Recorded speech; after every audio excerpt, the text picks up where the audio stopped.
Vous souhaitez faire de la photo de foudre facilement, rapidement et de façon compacte? Je pense savoir ce qu'il vous faut.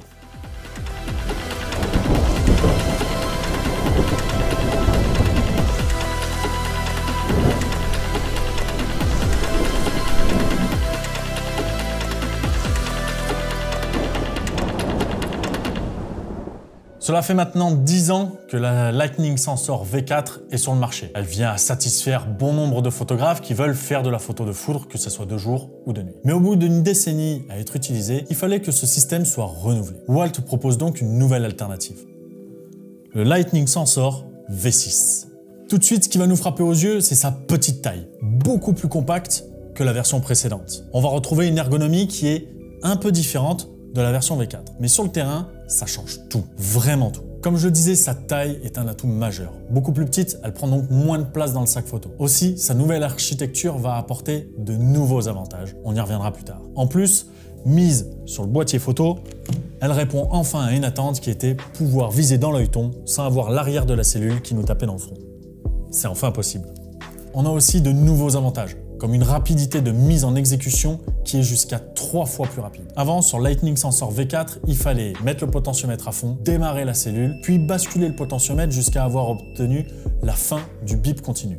On était alors pré-réglé au niveau de la cellule, il ne restait plus que les réglages du boîtier photo et après basculer en pré-focus sur la cellule pour pouvoir enfin prendre des photos d'orage. Avec le Lightning Sensor, c'est terminé, c'est beaucoup plus rapide. Sur le potentiomètre, on a le bouton on-off qui est directement intégré. Ce qui fait que quand on va tourner le potentiomètre, on va régler directement la sensibilité. Il ne nous reste plus qu'alors à faire nos réglages de boîtier photo et à basculer sur pré-focus. On a aussi cette petite commande qui permet d'avoir soit le bip du buzzer, soit le mode silence. À savoir que ce mode bip peut être aussi un mode intelligent. Vous pouvez en effet être en attente, boîtier éteint, votre cellule active et ainsi permettre de shooter un orage, mais sans trop d'activité. Et en détectant les précurseurs, il va voir ce que vous ne pouvez voir à l'œil nu. Il va alors, par le bip, vous transmettre l'information qu'une activité électrique est en train de s'opérer à l'intérieur du nuage. On a aussi 2 témoins lumineux. Le premier témoin, qui est tout en haut, c'est le témoin de mise sous tension. Il est tout le temps actif et permet de bien constater que la cellule est sous tension. Ensuite, dessous, on a le témoin de batterie, qui lui vient s'allumer uniquement lorsque la batterie devient faible. Il indique alors qu'il va falloir remplacer la batterie car les capacités de la cellule s'amoindrissent. On captera encore la foudre, mais il se peut que l'on puisse avoir des déchets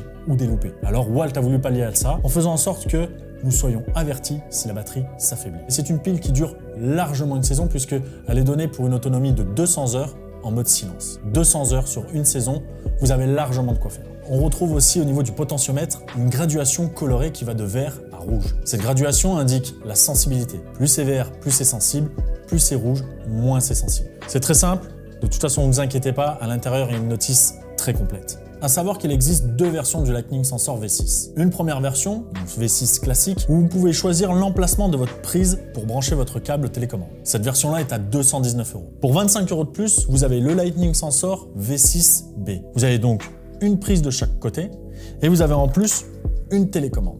Lorsque la nuit est en train de tomber, le temps de pause s'agrandit. Bien souvent, on va vouloir débrancher la cellule, chercher la télécommande, rebrancher une télécommande, au risque peut-être de bouger notre cadrage ou de dérégler notre focus. Pendant ce laps de temps, vous risquez de louper un impact de foudre, peut-être le plus beau de la journée d'ailleurs, et vous allez vraiment vous en mordre les doigts. Ce qu'apporte la V6B, c'est un confort supplémentaire lors de la traque et de la prise de photo. On laisse la cellule, on laisse le câble d'origine branché, et on vient juste se mettre directement sur la prise supplémentaire.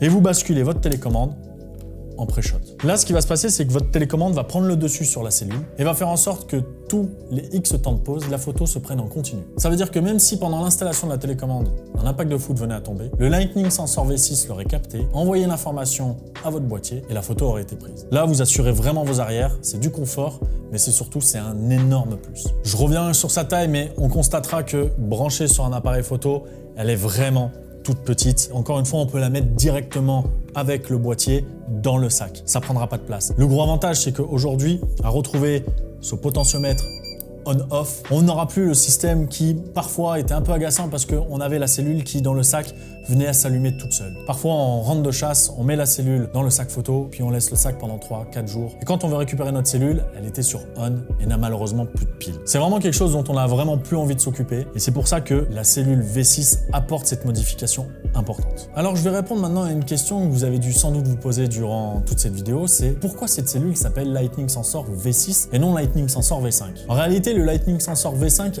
a existé, mais a existé en seulement 2 exemplaires. 2 exemplaires qui étaient en bêta-testeur. Bêta-testeurs qui nous ont été remis à Gwenaël et moi pour pouvoir justement profiter de ce test et ainsi offrir la meilleure version du Lightning Sensor. Avec Walt, on a travaillé conjointement durant toute l'année 2024 pour pouvoir justement pallier à ce qu'étaient nos attentes en tant que photographe et surtout optimiser ce que pouvait être la nouvelle cellule. On avait un cahier des charges qui était très précis. On voulait une cellule qui soit plus petite, plus légère, qui soit beaucoup plus rapide à mettre en œuvre et surtout qui permette de pallier à certains défauts comme l'allumage intempestif dans le sac. Walt a alors retravaillé en profondeur ces cellules, nous mettant alors à disposition 2 bêta-testeuses. Il y a donc une cellule qui est partie avec Gwen en mai 2024 aux États-Unis. Moi, j'en ai utilisé une en France sur différentes tracks et après nous avons fait un voyage commun en Italie courant septembre où nous sommes partis 10 jours pour pouvoir tester les cellules simultanément. Le Lightning Sensor V6 a été créé par des chasseurs d'orage pour des photographes qui veulent faire de la photo d'orage. Vraiment, j'insiste là-dessus, c'est un produit qui a été réfléchi et poussé dans le maximum de ce que ça peut donner. Il faut savoir que Walt a une exigence très particulière sur les composants qui intègrent ce Lightning Sensor V6. On est sur des composants électroniques de qualité militaire, médicale ou automobile. C'est ce qui fait aussi que cette cellule de détection Lightning Sensor est garantie 10 ans. 219 € pour la cellule Lightning Sensor V6 classique. Sur 10 ans, ça fait 21,90 €. 21,90 € en coût annuel avec la garantie. J'ai envie de dire c'est 2 à 3 fois moins cher qu'une cellule concurrente qui sera garantie que 1 voire 2 ans. Aujourd'hui, 10 ans, c'est énorme, ce qui prouve réellement que c'est un produit qui est abouti et fiable. Vous retrouverez donc un lien directement en description pour aller découvrir la nouvelle Lightning Sensor V6 sur le site internet de Radio M Électronique, le site de Walt, où vous pouvez acheter directement votre V6 ou V6B. En vous souhaitant de très belles photos orageuses, je vous remercie de m'avoir regardé jusque-là et vous dis à très bientôt.